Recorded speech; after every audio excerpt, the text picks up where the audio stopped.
With that, Kaushik, thank you very much for joining us, and we're really excited to have you.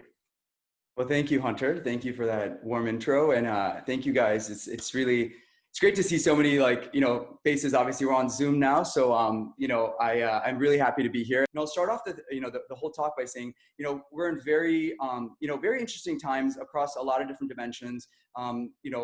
Both from a business setting, but obviously also a global setting. So almost trying to think of yourself at this point in your career or your lives, looking ahead, there may seem like there's a lot of roadblocks, but I think the goal here, I want to try to get you guys to get over those roadblocks, or over the humps, whether it's internally or externally, and try to get to the most successful and impactful careers that you guys can have, be it in finance or business or something overall. So with that intro, thank you, Hunter. We can jump in this the Elevate Career Network, bridge the gap between, I think a lot of times, a lot of these business careers, I think, seem to be very opaque. And a lot of these firms and these processes, et cetera, I think one of the goals that I have is, the things that I wish I'd known going through investment banking or private equity. And I try to do that by bringing in professionals from the industry, right? So we'll kind of get into this towards later. I'm sure people have questions on it, but there's a lot of stuff online on our website, elevatelaborg.org, where I kind of profile these professionals at some of these top firms. And I think the quality of the discussions and the content and the professionals themselves are something that's something I think the next generation can really learn from. In addition to some of the kind of talks, we have kind of what we're calling mastery trainings. So those are basically trainings that were designed by professionals for you guys in different careers. We're also doing these workshops that I talked about at all these different schools. And I think more recently started doing more community events. So whether it's through kind of virtual networking or through these panels, like we had a private equity panel last week or a week and a half ago, where we had over like 300 students show up, and it was basically featuring like partner, director, vice president level people at private equity funds. So one of the topics we talked about is what happens in COVID. So I think it's really very topical, but also give people an opportunity to learn from each other. And then kind of in beta phase, we're working behind the scenes with a few companies on trying to figure out better ways to recruit people and really match kind of good talent with good firms. So top questions, right? This could be like a much longer discussion. So we'll try to go through as much as possible. I think one of the things we always try to start off with, like a lot of undergrads, especially, and even MBAs, struggle with the question, like, how do I know if a career is really best for me? And we'll kind of get to some of the tips that I have on that subject. And a couple things I'll just highlight there is I think one way to do it is just via experience, right? So experiencing things for yourself and figuring out what you like or what you don't like. Number two is figuring out the things that you do outside of professionally, right? So your activities or leadership groups, et cetera. What about those activities really you enjoy doing? And then number three is really being able to put yourself in the most kind of challenging, the most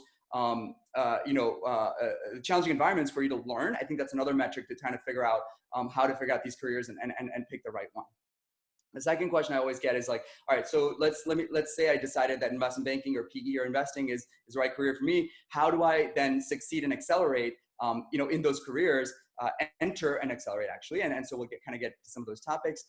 What is the nature of the work and responsibility in investment banking? I think, we'll go through and talk about that.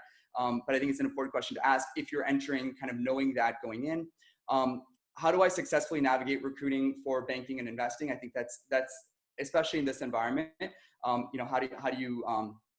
do you get yourself comfortable with that? How do I network better and build connections? I think networking, I'll say this again, is one of the most important things you guys can do in terms of investing in yourself and your networks early on, as well as throughout your careers.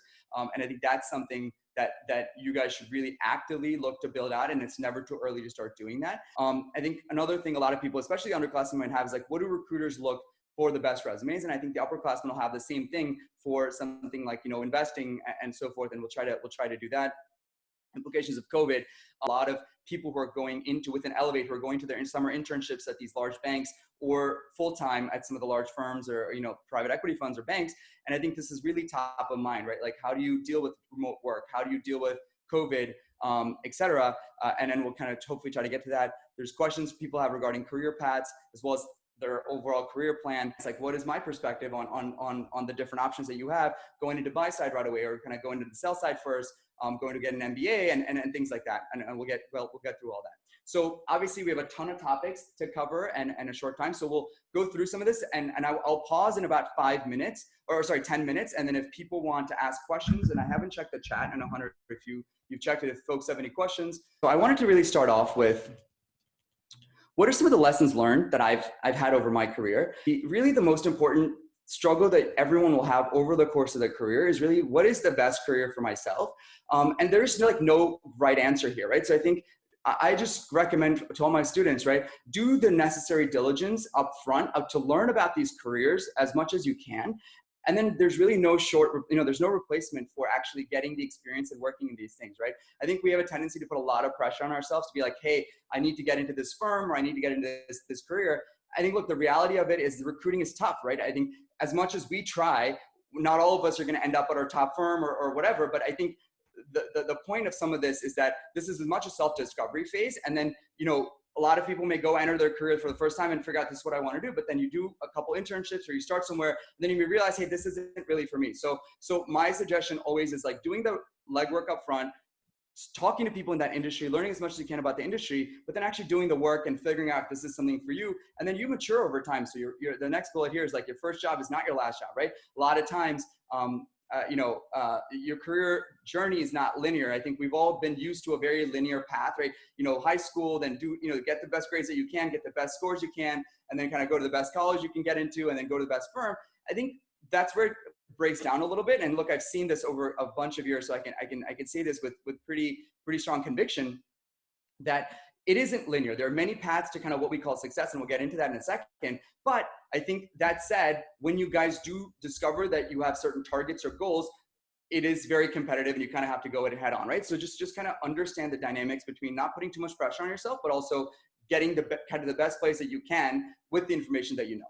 I think, look, short of someone knowing that they want to go start their own business tomorrow, or graduate and then go start a business, I think the general rule of thumb I give people is, if you still don't know, or you're still in the discovery phase, which I'm sure 80% of you guys are, my suggestion is kind of pick careers that allow you to work on the most challenging problems with like the smartest people or the most talented people, and the ability to drive impact in whatever way. So if it means driving impact on the business level, or working on large transactions, or market moving transactions, or investing, or however you define that, I think that becomes, as in my mind, I think a criteria that you guys can look at. One thing I will say, right, another lesson learned for me is careers really favor those who are really prepared, right? So I said earlier, you kind of want to spend the time being patient in the exploration part, but once those things start coming together, it really is time to just like accelerate and try to get to where you want to be. Because, whether it's informationals, whether it's, interviews, whether it's meetings themselves at work, it really is about who, it's differentiated by who's the most prepared and is able to kind of add the most value. And the best way to do that is by doing the legwork. And we'll kind of get into maybe some of those strategies for that.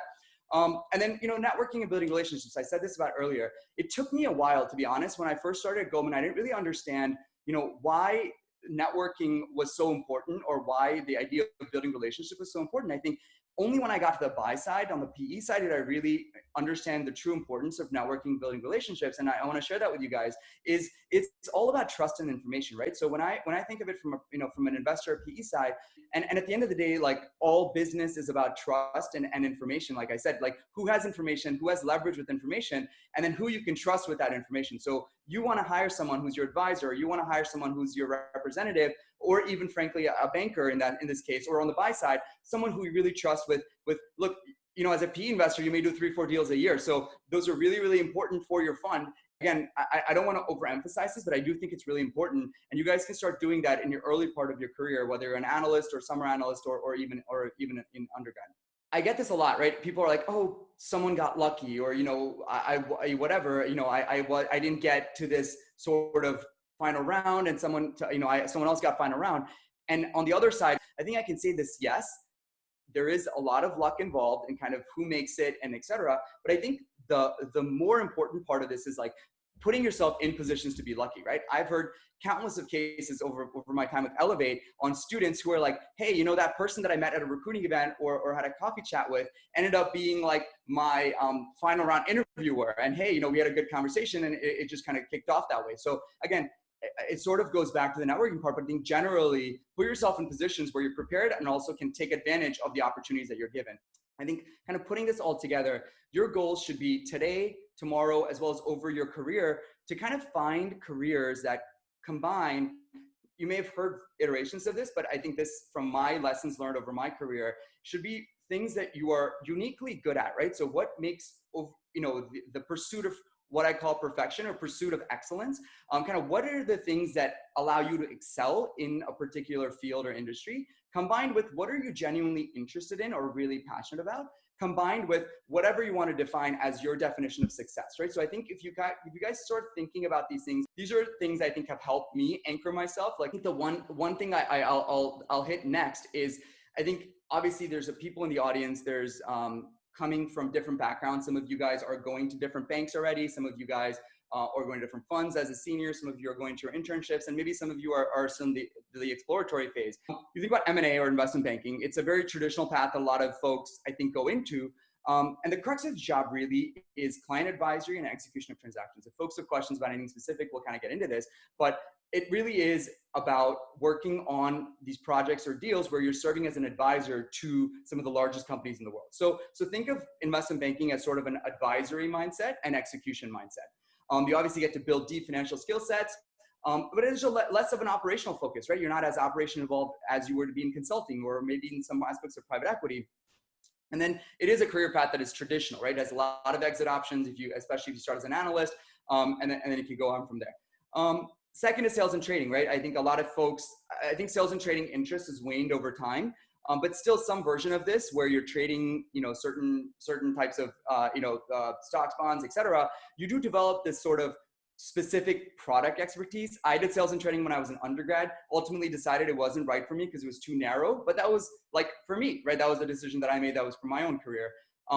There is this scoreboard mentality. So if you do think of kind of this hedge fund world or where you're going to the kind of the public investing side, you are mark to market all the time, right? So if that's something that excites you, I think that's an interesting kind of career to think about. Then let's get into private equity, right? Private equity, there's kind of a lot of dimensions of private equity, and we'll get into some of this in a little bit more detail. But the crux of the job is investing, right? You're investing as an owner of something, and it's to find private investing ideas or businesses that are interesting to invest in. So whereas in investment banking, you may be taking an advisory role across a more of a broad spectrum, in investing, you're taking a much more detailed, deep dive view into specific companies or industries to then find to invest, right? So it's kind of a volume versus depth discussion maybe on investment banking versus PE. I know this is one of the questions that, Hunter, you and I talked about, but, just for the audience, I think, that is one way to differentiate kind of where you're thinking about. And then really the key in private equity, unlike banking a little bit, is to find the right fit, like firm or fund for you, right? So I think that becomes really important. I'd say the other thing here is to focus on both the financial and the operational aspects. So on the financial side, you're investing, and the operational side, you are helping portfolio companies, manage their operations. So that's kind of the dichotomy there. And then finally, public investing. Obviously, you guys know this space. Again, this is the hedge fund space. Where the crux of the job again is finding investing, but here it's obviously on the public side. And I featured a few hedge fund people, over time on my podcast or on the Elevate. I think the one thing we talked about a lot is you have to be a little bit okay with kind of two things. One is you have to be okay with this kind of constant mark to market, right? Where you're, depending on the fund obviously, but for the most part, but you also have to it's a slight difference, which is a nuance, an important nuance between private and public investing, is that you have to be okay oftentimes to not know why some things move on the public side, right? Things move for all sorts of reasons. You have to, I think, be a little bit okay and be able to structure your bets that allow for that uncertainty in the markets. Again, here, the key, as I said, in the private equity side, is to find kind of the right fit firm or fund for you guys that it makes sense. If anyone has questions and you want to raise your hand, I'll call on you. But I guess just to get things started, I'll ask one of the pre-submitted questions. So this first one comes from Abel, and the question was, do you recommend people with an entrepreneurial bent do banking or PE before starting their own business or startup? Yeah, it's a good question. I guess the way I'd answer it in two ways, right? One is it's helpful to kind of have a sense of what type of perhaps startup or entrepreneurial venture that you're looking into doing. I think that's always helpful to have. But broadly, I do think they give you two completely like overlapping but pretty complementary and different skill sets. Banking allows you to kind of see things from an overall market perspective and understand the drivers of kind of what are the different players that are playing in this space and what do those players do particularly well or better than others, and really what does it take to have a good strategy across the board. You can get to compare and contrast a lot of really strong players. So like my experience in financial services, while we were advising our IPOs or some of the deals that I worked on, it was important for me to also understand all the other players in the space, especially the ones that are better performing, to really get a sense for that. So I'd say that's the perspective that banking is. On the private equity side, what it allows you to just go a lot deeper into something, right? So let's say you're investing in 2 or 3 ideas per year or 2 or 3 companies. You go a lot deeper into that idea. And then I think you really understand more of the operational things that make a company work and be successful, and specific things that may or may not work about a particular company. So I would almost answer it like in banking, you get more of a breadth, like I said earlier, and then I think in PE, the depth. Look, if I were to like choose, I would say if you can get both, great. Or I could say if you had neither, that's fine. I think I'll say this though about running a company and or running something in general. As I've kind of built up Elevate, I think I've had direct experience kind of doing this, is that it does take skills that are beyond what you may even get, in either of those industries, right? So I think the financial and the transactional knowledge that you might build in M&A, as well as maybe some of the operational and deal related stuff that you get in private equity, is probably like 20% or 25% of what it takes to build things that are as an entrepreneur, right? So I would just challenge you to say, in the things that you do, take a look and think about strategy, right? Take a look and think about go-to-market channels. Take a look and think about operations. And operations is one of the biggest things that you may not get as much in banking or in PE, as well as things like sales and marketing, as well as things like people development, et cetera. I would just say I think it's awesome to have entrepreneurial focuses. Both of these careers, and I've had a lot of people come in through Elevate who've gone 2 years in banking or private equity and said, okay, this is not for me. Let me go to business school, or let me just go start my business. I think that's work, but you just have to be cognizant that finance is just one of the skills that you need to kind of build that business. But if you were just going to ask me point blank, I would say if you had to pick, I'd probably say investing or private equity, just because you get to go more deeper into even a handful of companies to build those skills.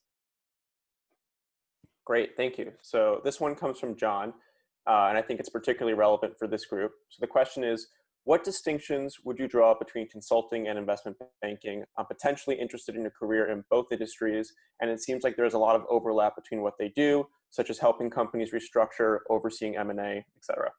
Yeah, it's a good question. So I think, kind of sort of uniquely positioned, since I did work in consulting pre-MBA and then worked in banking post-MBA.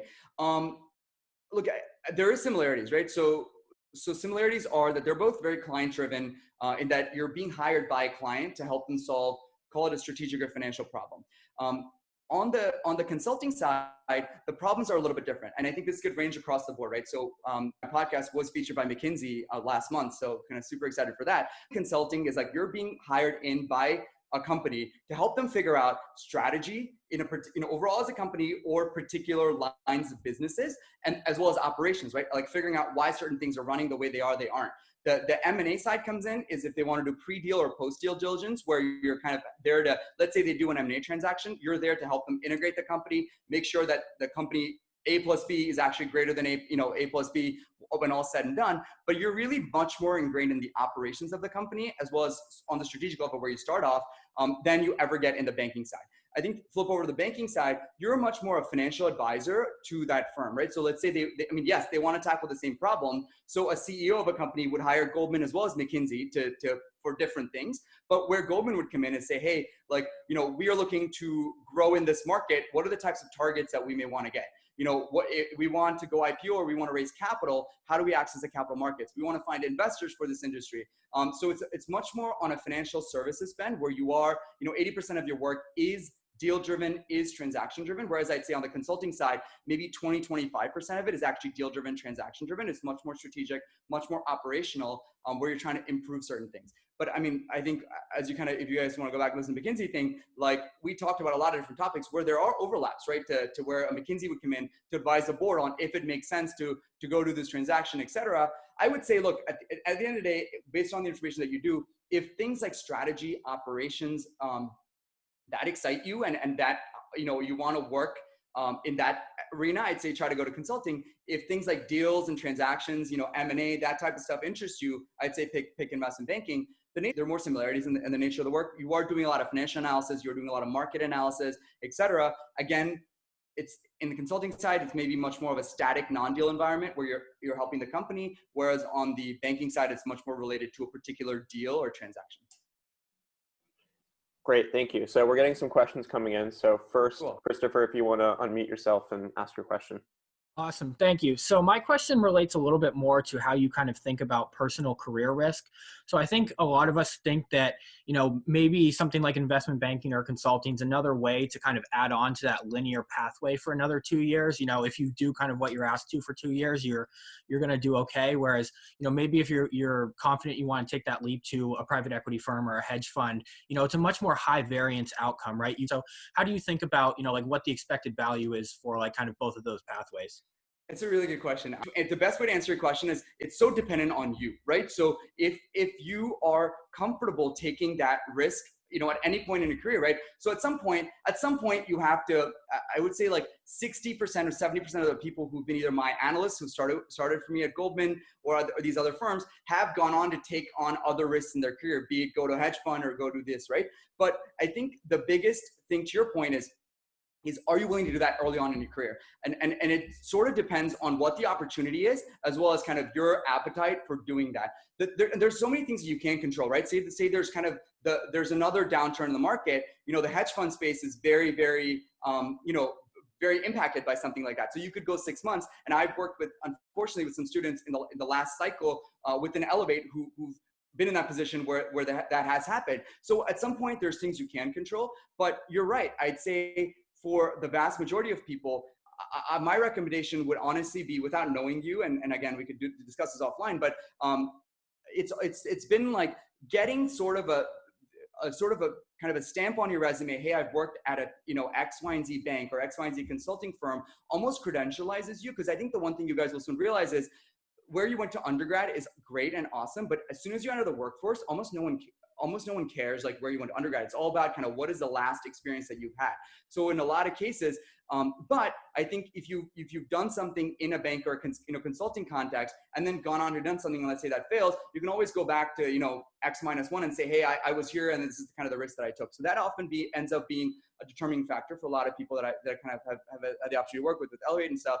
But look, if there's something super exciting, that said, the risk reward is very high, right? So if you go and start your own company or go join a hedge fund, or even frankly PE, I'd put into that a little bit. The reward is also really high, but it could be kind of risk adjusted. So I say it depends on the opportunity, depends on you, but also depends on knowing kind of the opportunity cost of doing that. You have to be okay with that. Like tomorrow morning you wake up, something happens to your career. Will you kick yourself? Like you will kick yourself to some point, as you would any other way. But would those 2 years that you feel like you could have done something else would have really impacted you? The other thing I would say is, look, I do think as much as traditional careers, maybe 20% of the people that start out at X, Y, and Z bank end up staying there beyond 5 years.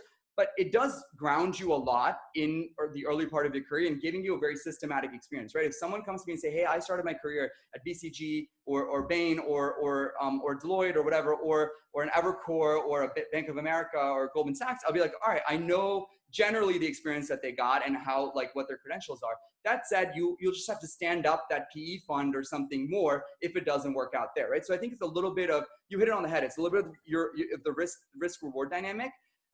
It's often an individual question at the end of the day, but just knowing there's going to be trade-offs.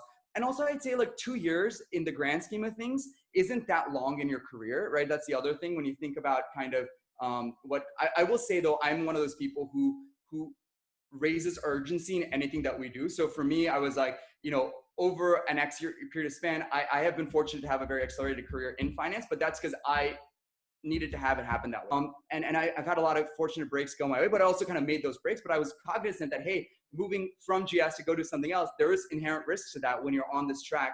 But you kind of have to take that. I will say it's easier to justify those risks like a little bit later in your career. I had someone on my podcast from Uber. This is a good example on your startup or kind of that dynamic where she's now leading the business development for all of Uber in South Asia.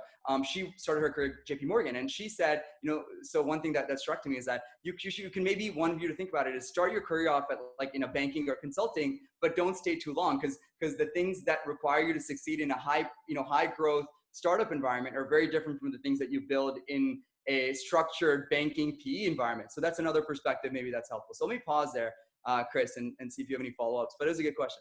No, that's super helpful. Great, thank you. So next question is coming from Alan. Hi. Yeah, thank you so much. One in particular that I think like may interest me, but I don't really know too much of is like venture capital. I was just wondering like what your thoughts are, like the pros and cons of doing venture capital and just like the field in general. Yeah, it's a great question.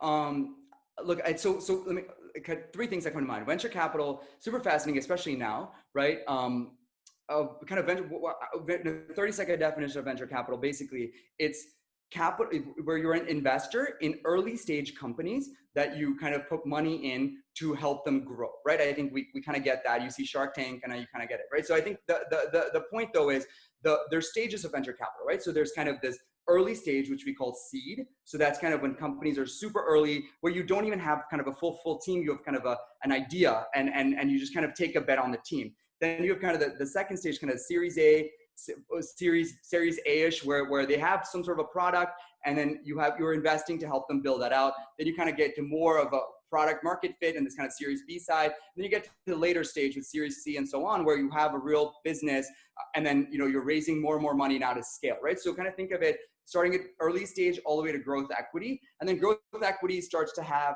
kind of parallels to private equity. A lot of people in private equity have now also invested in growth equity because of the outsized returns. Look, inherently venture capital, higher risk, higher reward. Very different from private equity. Private equity, where you want all your you're making 2 or 3, 4 bets. Even at the largest firms, like when I was at GS, we're making 2 or 3 bets a year in terms of the companies we invest in. We'll write large checks, so $500 million to $1 billion in each transaction, but you're making smaller bets. In venture capital, it's the opposite. You're making a lot of bets and hope that 2 or 3 of them are home runs. There's a great quote by Fred Wilson in Union Square. He says, look, a third of the businesses go bankrupt, a third of them you break even, and then a third of them you actually make your money. So it's a much different mindset from a venture capital perspective.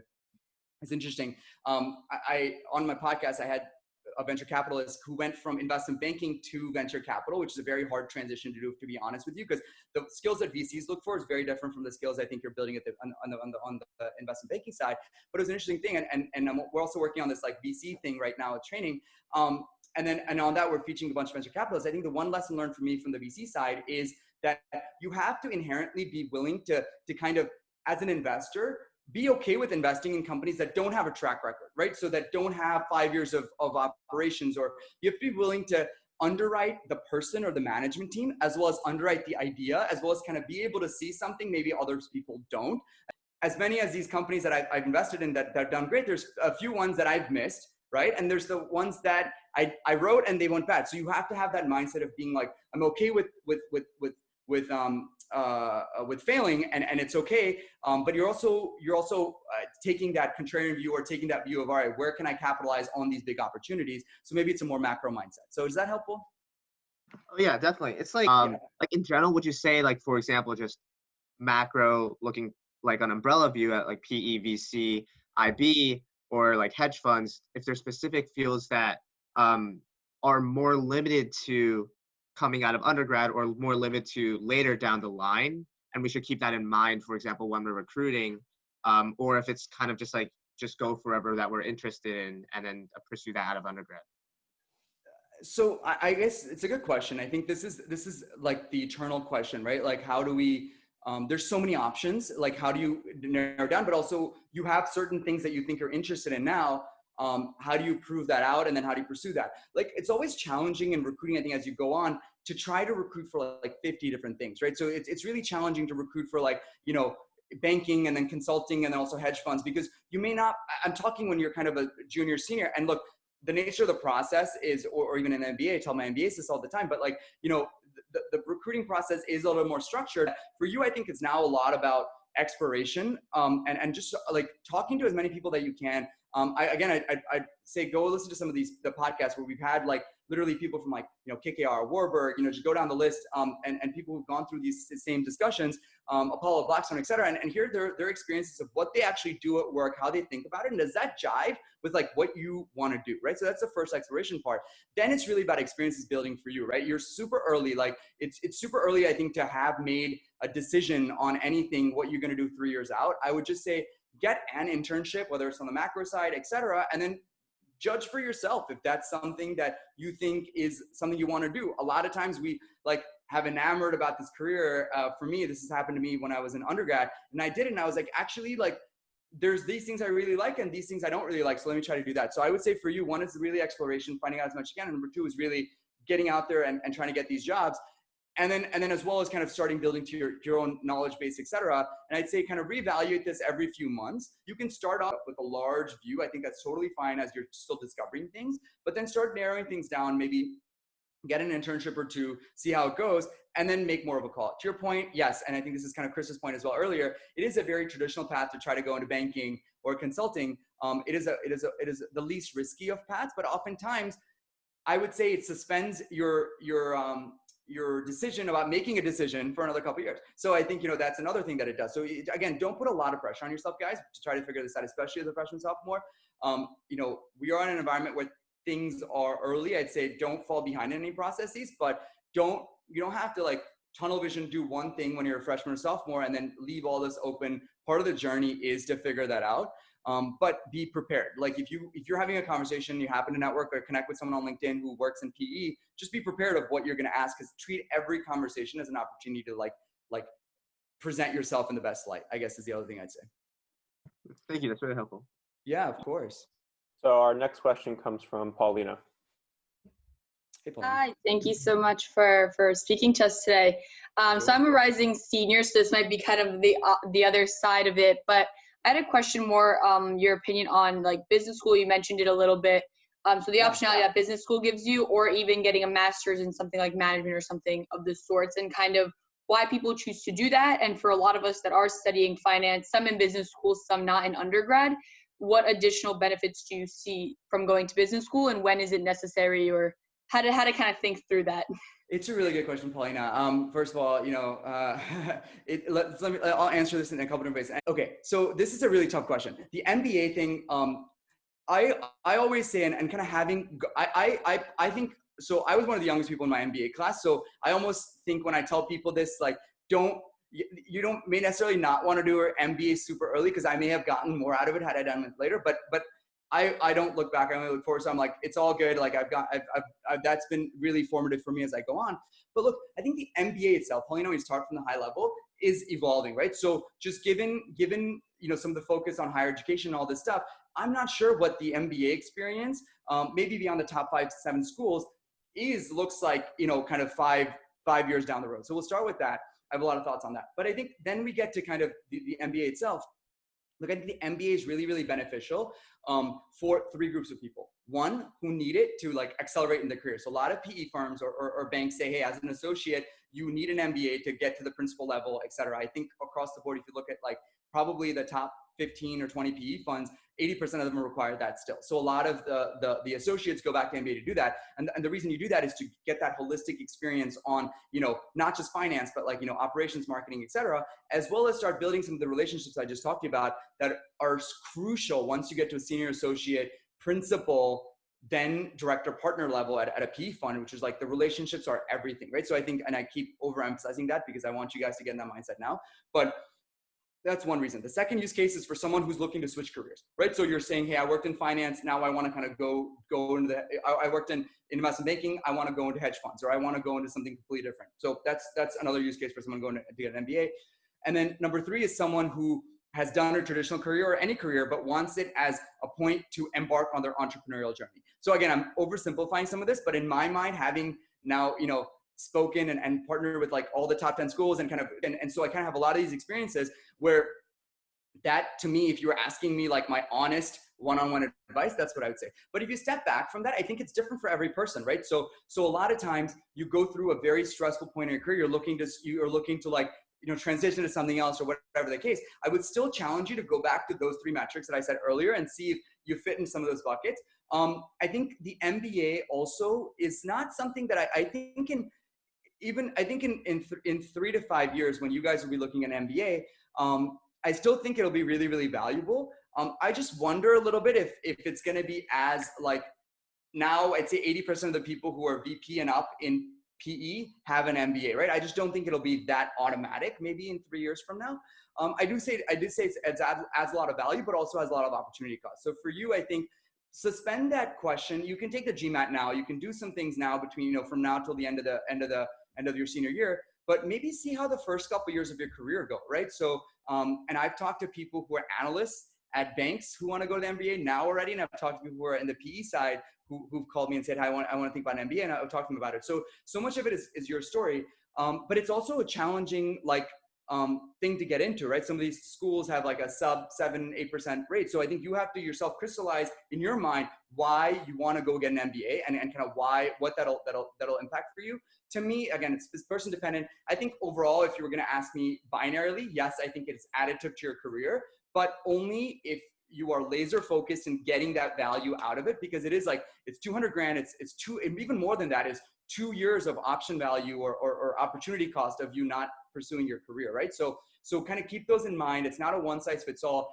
I do tend to see more people go do it, and people at an MBA level that I work with as part of Elevate end up doing really great careers, because it does open a lot of doors, but it does also, there is that optionality question that I throw it back out to you. Is that helpful?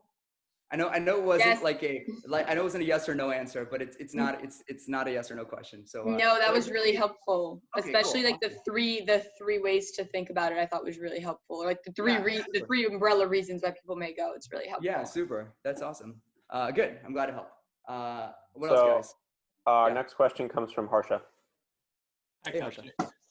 Thanks so much for speaking with us. My question has to do with how you think about developing, or how you would recommend students develop mentors, and how we can kind of leverage mentors and provide value for them across like our career. I know that we're kind of in the starting points, but wanted to hear your thoughts on that. So thank you for asking that question. It's something that I'm truly like not just passionate about, but I think something I truly believe in the power of people. I truly believe that each of us has an individual story. I think a lot of times we get caught up in like labels and terms, and I think often pursue things just for, maybe further validation of like an X, Y, and Z thing that may not be something that you truly want to or believe in. So I think that's where a lot of this like a mentorship thing comes in, is to help people, guide them along their career when you have to make those tough decisions. So that's one thing I'd say.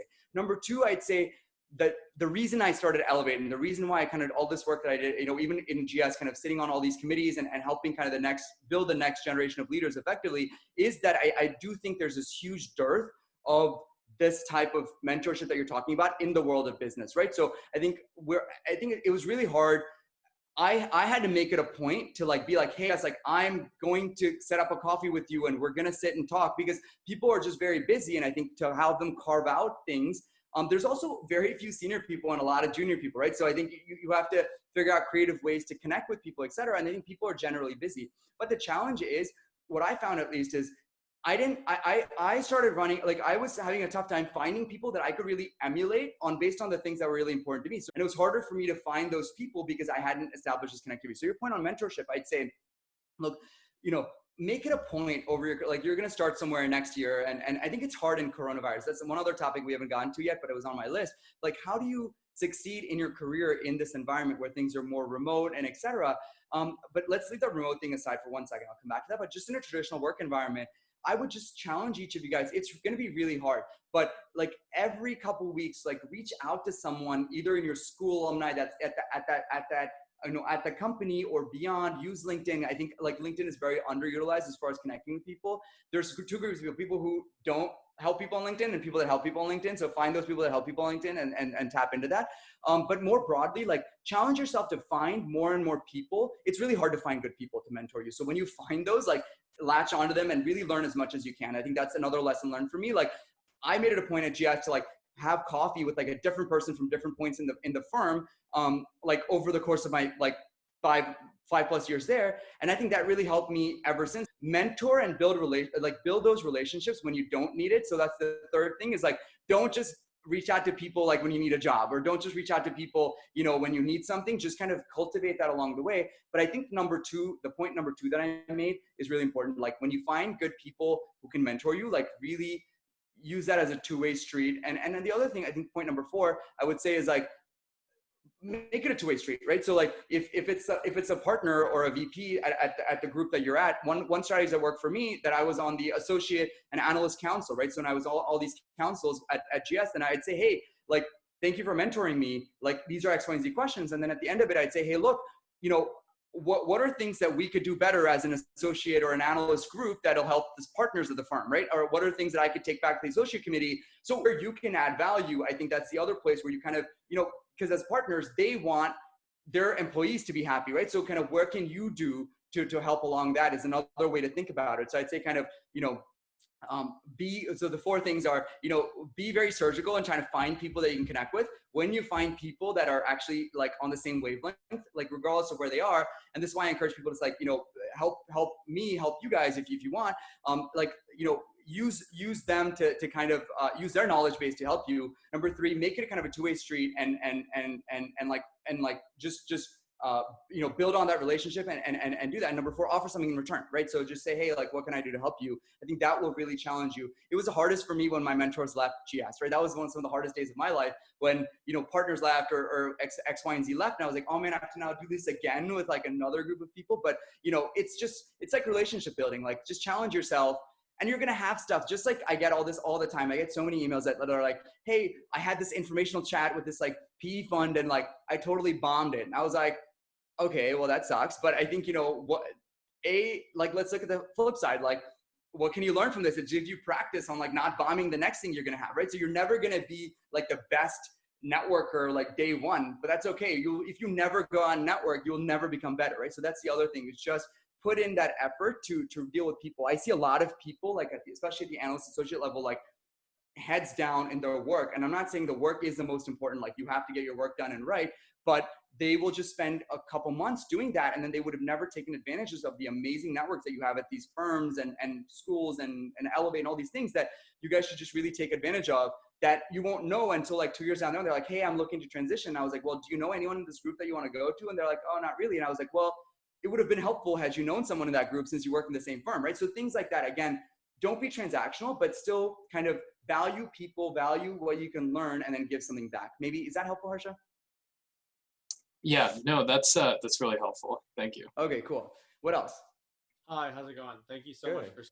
So in addition to, and this springboards really well off of Harsha's question, because you were mentioning about mentors. So in choosing a career path and exploring that, in addition to kind of having a self-awareness, is it also important to find mentors that can see in you certain things and say, you know what, Kaushik, you know what, Matt, like you're really a hedge fund guy. This is, you know, that's kind of the path you need to be on. And so is that an important thing? And if so, really, how do you find people and how do you trust people to, you know, be giving you salient advice like that? Yeah, it's really hard to be open and honest with like people you work with for obvious reasons, but even really to like consult with them on like, hey, I don't know, like even a year in, I don't know if like investment banking is the right career path for me. Like, you know, what do you see in me that you think I'm going to be good at X, Y, Z, right? Because the question you ask is, they have to have enough knowledge about you or you know, about how you work, or how you look at things. So presumably, I think the best mentors for you would be like your VP or your partner at the firm you work at. But unfortunately, you can't have honest conversations with people and say, hey, actually, I'm thinking about X, Y, and Z. And they'll be like, really? You don't like your job? You know? And then the second thing you bring up is the trust point. You have to develop that enough of a trust with someone to be able to do that, which is kind of back to the answer I had for Harsha. There's going to be early on very few people that will get that, the Venn diagram of know enough about you and your intentions of what you're good at, and the ones you can really trust to have these and actually maybe a third one is have enough information to help you guys out, et cetera, right? So I can get different things from different people. Again, what I mean by that is, right, a lot of times I'll have people tell me, hey, that speaker you had or X, Y, and Z you had, we reached out to them, and then I just asked him about his journey or her journey into private equity. So maybe it wasn't as much about me and give me advice, but more how was your thought process? How did you go into this and what did you learn from that? And maybe you can get nuggets from their thought process, because presumably they've been in your shoes, right? They've been in investment banking, and they said, or consulting or whatever you're going into, and say hey, I like this about this, but didn't really like this about this. And so that's why I did. And you're hey, that's how I'm thinking about it. So you don't need one person, I guess is another way to think about it, to answer, check every single box. It doesn't have to be someone who knows you inside and out and has full knowledge of the investment world and have that trust with, et cetera. I just say do the best you can kind of when you put that picture together. The other thing, like I said, I kind of leverage some of these resources and really learn from others. That's the other challenge I had. I really didn't know who to go to, kind of your question on and it was a struggle for me to go through that. And I think, again, these are some of the reasons why I started Elevate and give folks behind the scenes into this, but use the resources that you have to just put those pieces together, and then hopefully it comes together. And trust me, you will, over your career, develop really strong mentors. It may just not be day one, and the people that you connect with, just start and also help them out. That's the other thing I mentioned to Harsha, even if it's a VP or associate, help them out. And I know. Yes, perfect. Thank you so much. Cool. What else? So Max has raised his hand. Max. Hello, Max. I don't see you on screen. Let me find you. Hi, can you hear me? Yes. Awesome. I can hear you. Thank you for speaking with us today. My name is Max. I'm an incoming junior in the LSE pod. And my question is a little more unconventional. So obviously, you've had a very unique pathway. You worked at some amazing firms in different teams, at different firms in different positions. And my question is one I think that matters to all of us at the end of the day. In what position have you felt most professionally fulfilled, and why is that? Oof, this is a good one. One day when I write a book. No, I'm kidding. So I think,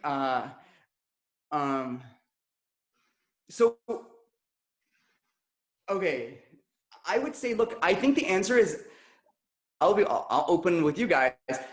I don't think I'm there yet. You know what I mean? I just feel like there's just so much more to do, and so I'll answer. I mean, it's kind of a weird way to answer that question, but that's truly how I think about it. And that's how I kind of always felt about it. And maybe that's also one of my weaknesses is I just think, and there's a healthy balance of living in the moment, but also striving for something bigger and better. Right. So, and I don't personally love telling undergrads this, because I want you guys to enjoy the journey and stuff, but I'm still enjoying the journey is I guess one question to think about. But let me tell you a few pros and cons of the things I've done, because otherwise it'd be kind of a cop out.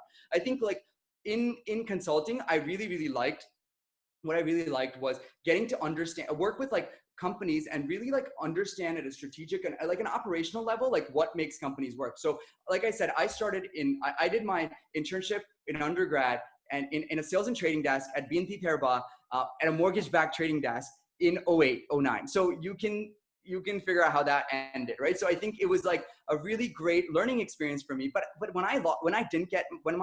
when the offer expired, I was so bummed. I was like, this sucks. What am I going to do now? Right. So I think, obviously the MBS desk shut down. So I was cognizant of that, but I was still really bummed. Right. So then I was like, all right, let me go to consulting.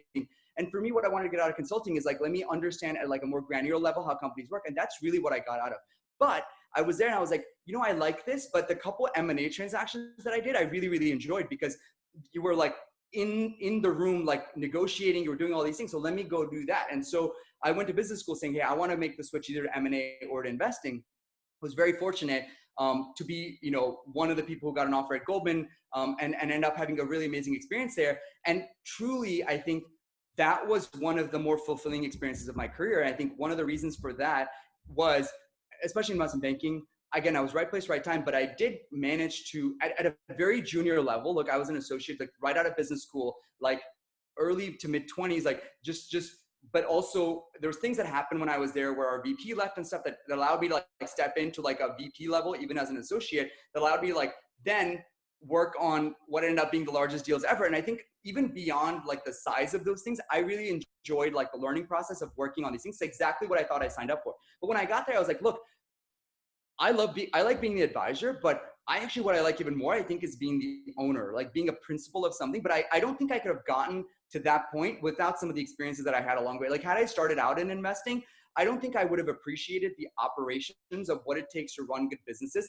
nor the strategic side or the financial side of getting transactions done, negotiations, leverage, and like, basically the tactics that are involved in, like, I'll say this other thing on the buy side, when you get to kind of the even beyond principal, like the director partner level, you so much of the deal isn't the models, right? So I think we get so bogged down by, hey, let's build that LBO model. I think that's great. You guys should do that. But as you go on through the thing, like it's all about, how do we win this deal? Like, how can I build a relationship with management teams? How do I work the back channels to get in front of like the right people? How do I line up the management team that I want if and when I buy this company, right? Who else is in this process? Like, what is the most I need to pay if I really want this company? So everything I mentioned, I said nothing about LBOs. I said nothing about capital structures. Like I said nothing about the actual like modeling part, even though it's really important, but our team does that, right? So my point is, all these things that I now have a renewed appreciation for what really takes to be a really good investor in investing, were all things that I feel like I learned in M&A. So I guess like a long, short way of to answer you is, all these things did different things about me. And frankly, like I would say transition over to what I'm building at Elevate, it obviously is a whole new challenge, right? So I think it's truly a problem between academic and practical learning, as well as this need for continuity and connectivity for people and networks through their careers. And I think by partnering with like universities, students, as well as MBAs, I think I'm trying to bridge that and help people be the best that they can, as well as be like, hey, you can work X, Y, and Z places. But there's the whole set of challenges that I'm trying to do there. So I guess the short answer to your question is, look, everything I've done, I've liked a lot about, but there's always been something I feel like has been lacking. And I've sort of been in this pursuit. You guys will all be in this pursuit, guys, at some point in your careers. So just challenge yourself, enjoy that journey. And really, if there's something that you feel like you need to get, just go get it. Like life's too short. Like it's not about, hey, let me do 2 years of this, 2 years of this, 2 years of this, 2 years of this. And then you're like, you're done, right? So I think just kind of have that healthy dose of living in the moment, and then kind of, looking ahead, I guess. Is that helpful, Max? Yeah, that sounded great. Although I'll not to read that book in the future. Thanks so much. Oh my God. Which is one of the things that we spoke about in preparing for this is, what are your specific thoughts, pieces of advice, or how to navigate either internships or starting full time in the world of COVID? This is embedded in the way that we're talking together today, but just how to best navigate this unprecedented way of interfacing with people. Yeah, it's a really good question, Hunter. I think I've spent a lot of time trying to think about this at a very tactical level, as well as kind of at a higher level, because I do think it's fundamentally transforming a lot of things that we do, but at the same time, what is being expected of us, maybe the same, may not be. So it's just very you put it right. It's an unprecedented times, right? So I'll answer this kind of a couple different ways. Let's maybe start with the people that are going into a job, right? Going to full time. I think we're looking at remote work definitely for the summer, for people going to summers, but full time, maybe even starting off with the intention of hopefully by fall, where people can start going back to a more work environment. Obviously, we'll wait and see. So that's more tactical, right? I think more of a mindset. What is the best part about starting a new job, right? You get to meet new people. You get to learn, like sitting next to someone from learning from someone. That's where I learned when I was sitting next to my associate or my VP, or my summer, whatever, or my analyst if it's the summer. And then number 3 is like being in those meetings with partners, with the senior people where decisions are made with that client, et cetera. And then on the investing side, kind of meeting management teams eye to eye, one-on-one, really understanding, what is their plan? Like if we were going to buy this company, et cetera.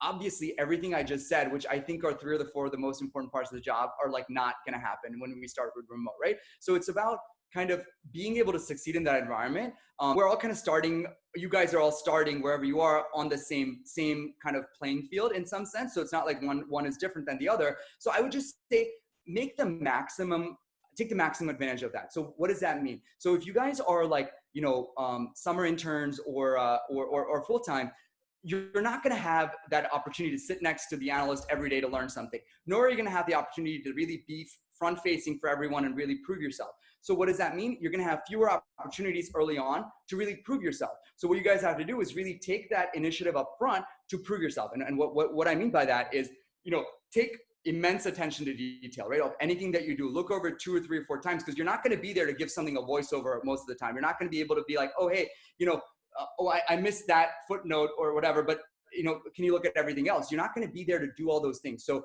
just make sure you're kind of really focused on attention to detail. And the way you do that is really by owning the work and just saying, all right, like, I don't need to rely on my analyst or my associate to review something. I'm going to own this work and I'm going to do that. So I'd say kind of tactically attention to detail, really important. Number 2, like over communicate and also be proactive in communicating, right? So the biggest difference that I see from summer interns or full-times or first 6 months that don't kind of differentiate themselves are the ones that are, own the work that they do, take kind of good quality of work. But the number 2 is are really proactive about, what they're asking. So if you're on a project and there's like kind of a deal that, a deck that needs to get done, just be like, hey, can I help out with section X, Y, and Z? Can I do this? Can I do that? What do you need help with? So I think rather than just kind of sitting and laying back, especially true for the summers, because if you're not even looking at the team, you may just get forgotten, right? As people are just so busy. So just be proactive in kind of what you can do, but also be realistic, right? So don't be out there, be like, hey, I'm going to take this whole youth section. Like, do the things you're comfortable with, but also allow you to take ownership. So it's always better to kind of take ownership of a section as opposed to one side here, one side there, because then you could be like, hey, this is my thought process through a section. So I say the second thing is, number 1 is attention to detail. The second thing is proactivity and ownership in the things that you do. And then really number 3 is still take the advantage of the opportunity to build relationships. Again, I sound like a broken record, I think by now, but I just think like, the one thing you're going to miss with remote work and with coronavirus is the inability to build those relationships one-on-one. So what I think you need to do for that is just every week make it a point, maybe not your first week into summer intern or your first week at full time, but just like reach out to people on the team, be like, hey, I realize we're remote now, but I would love to catch up with you. Can we just spend 10, 15 minutes on Zoom or web meeting or one of these things to just catch up? And I think, sure, maybe people say I'm too busy, X, Y, and Z, but I just say people usually come back and say, hey, yeah, just find a time and we'll do it. So don't be afraid to meet people because, again, a month will go by, 2 months will go by. And if you don't kind of think beyond your desk, I think you're in kind of a real trouble of not being able to take advantage of your career. So that's on the full-time side. And let me transition a little bit to the recruiting side. Look, the recruiting side, again, with a lot of stuff I'm working on with Elevate, I kind of have a lot of behind the scenes with kind of how firms and people are thinking about these things.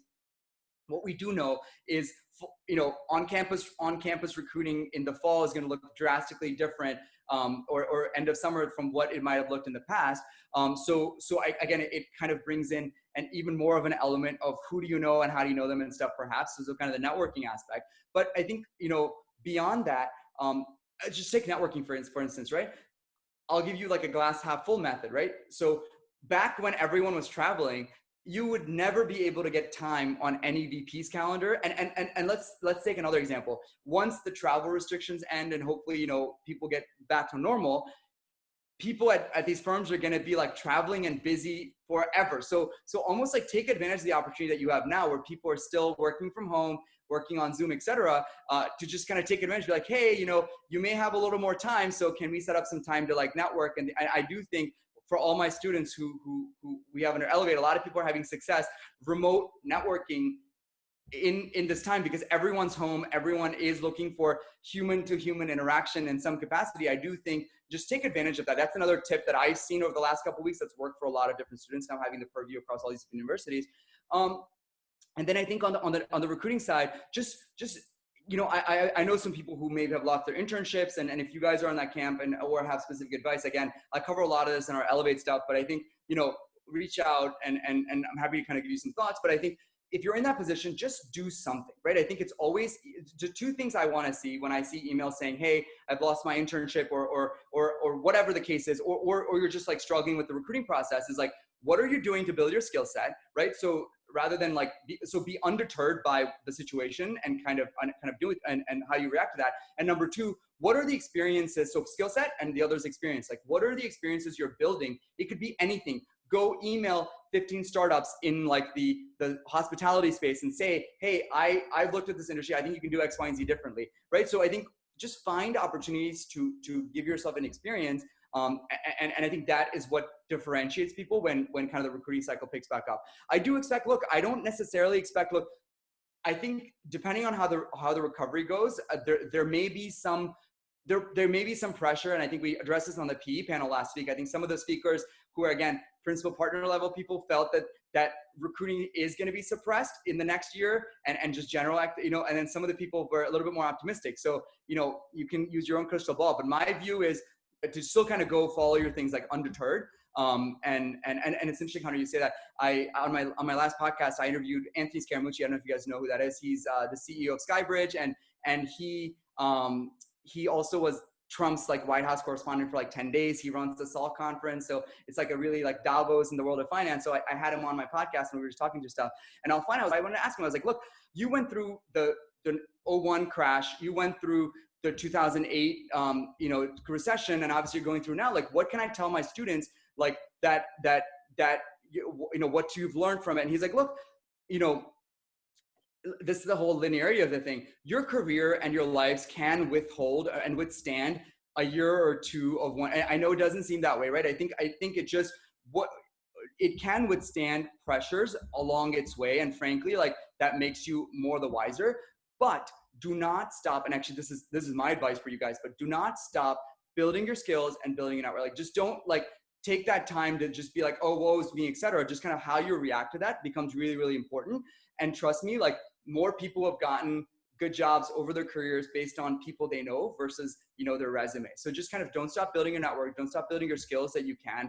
But also like take this time to just also reset yourself and figure out the things that are important to you. Like if you were just blindly pursuing something, this whole thing happened and you're like, okay, well, really, like life is short. Our careers, we want to make the maximum impact. Like what is the things that I want to do to drive that impact, and maybe introspect yourself along the way as well. So I kind of say that. I know it's going to be hard for the remote guys, but for the guys and girls kind of go into the remote, but hey, at least you have an offer. And I think there are people who don't have an offer. Hey, at least you're not starting your career in these uncertain times, right? So I think just look at things positively. I know we do two things in life. One, we compare ourselves to others. The other thing is we focus on the negative. So I think if one thing I can leave you guys with, another thing I can leave you guys with, try to do less of that. Try to not compare yourself to others all the time, and try not to always focus on the negatives. But at the same time, these careers are competitive. And if you guys want to do that, I'd just say, know your strengths, know your weaknesses, attack those straight on, but do what's right for you. I think that's what I'd say on that question. Does that help, Hunter? Yeah, well, Kaushik, that was a phenomenal talk. Thank you so much for being with us today. I think, from everyone here, this has really been just an absolute pleasure having you on. So awesome, thank you guys. so much. Thank you for all the hand clapping. I like that. But yeah, no, thank you guys for being part of this. I wish you all success in your career journeys. It is a career. It is a journey, guys. Don't be too harsh on yourself on any way, but use this network. You already have an amazing network. And then use each other's help as you go on. And I wish you the best. Connect with me if I can help. And look forward to being in touch with all you guys.